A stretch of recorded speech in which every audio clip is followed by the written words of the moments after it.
வணக்கம் ஃப்ரெண்ட்ஸ், உங்கள் மொபைலில் மொபைல் ஹாட்ஸ்பாட் எப்படி க்ரியேட் பண்ணுறது, அதை எப்படி இன்னொரு மொபைலுக்கு கனெக்ட் பண்ணுறது அப்படின்னு சொல்லிட்டு பார்க்கலாம். ஃபஸ்ட்டு உங்கள் மொபைலில் என்ன பண்ணிக்கணும்னா, வைஃபை எதுவும் டர்ன் ஆன் பண்ணியிருந்தேன்னா ஆஃப் பண்ணிடணும். அதுக்கப்புறமா மொபைல் டேட்டாவை ஆன் பண்ணிடுங்க. ஆன் பண்ணிவிட்டு செட்டிங்ஸ் போய்க்கோங்க. செட்டிங்ஸ் போயிட்டு அதில் கனெக்ஷன்ஸ் இருக்கும், அதை கிளிக் பண்ணிக்கோங்க. அதில் மொபைல் ஹாட்ஸ்பாட் அண்ட் டெதரிங் இருக்கும், அதை கிளிக் பண்ணிவிட்டு மொபைல் ஹாட்ஸ்பாட்டை நீங்கள் டர்ன் ஆன் பண்ணணும். ஸோ இதில் மொபைல் ஹாட்ஸ்பாட்டை கிளிக் பண்ணிங்கன்னா நிறைய ஆப்ஷன்ஸ் வரும். இதில் பாஸ்வேர்டுங்கிற ஆப்ஷன்ஸில் நன்னு இருக்குது. ஆல்ரெடி நான் எந்த ஒரு பாஸ்வேர்டும் செட் பண்ணலை. நீங்கள் பாஸ்வேர்டு எதுவும் செட் பண்ணணும்னா செட் பண்ணிக்கலாம். இந்த பாஸ்வேர்டில் கிளிக் பண்ணிங்கன்னா இப்படி ஓப்பன் ஆகும். இதில் செக்யூரிட்டின்னு இருக்கும், அதை கிளிக் பண்ணிவிட்டு WPA2 பர்சனல் கொடுத்துட்டு இதில் பாஸ்வேர்ட் டைப் பண்ணிக்கலாம். இப்போதைக்கு டெமோவுக்காக நான் எந்த பாஸ்வேர்டும் செட் பண்ணலை. பாஸ்வேர்டு எதுவும் செட் பண்ணலன்னா யார் வேணாலும் கனெக்ட் பண்ணிக்கலாம். ஓகே, நான் என்ன பண்ணணும் அப்படின்னா, வெளியில் போயிடுங்க. இதில் ஹாட்ஸ்பாட் நீங்கள் இப்போ க்ரியேட் பண்ணிட்டீங்க. இப்போ என்ன பண்ணுறீங்கன்னா, இன்னொரு மொபைல் கொண்டு வந்துக்கோங்க. இன்னொரு மொபைலை வச்சுட்டு அதில் நீங்கள் வைஃபை ஆன் பண்ணுங்கள்.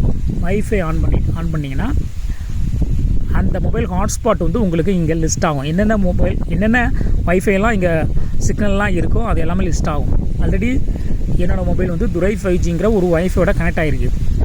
இப்போ இன்னொரு வைஃபை காட்டுது, இன்னொன்று காட்டுது பாருங்கள், மொத்தம் 3 காட்டுது. ஸோ இதுதான் நம்ம மொபைல் ஹாட்ஸ்பாட் க்ரியேட் பண்ணது. அந்த மொபைலில் ஹாட்ஸ்பாட் க்ரியேட் பண்ணுது. ஹாட்ஸ்பாட்டுங்கிறது என்னதுன்னா ஒரு வைஃபை க்ரியேட் பண்ணுறோன்னு அர்த்தம். ஸோ இங்கே கிளிக் பண்ணிங்கன்னா, இதை கிளிக் பண்ணிங்கன்னா டேரெக்டாக கனெக்ட் ஆகிரும்.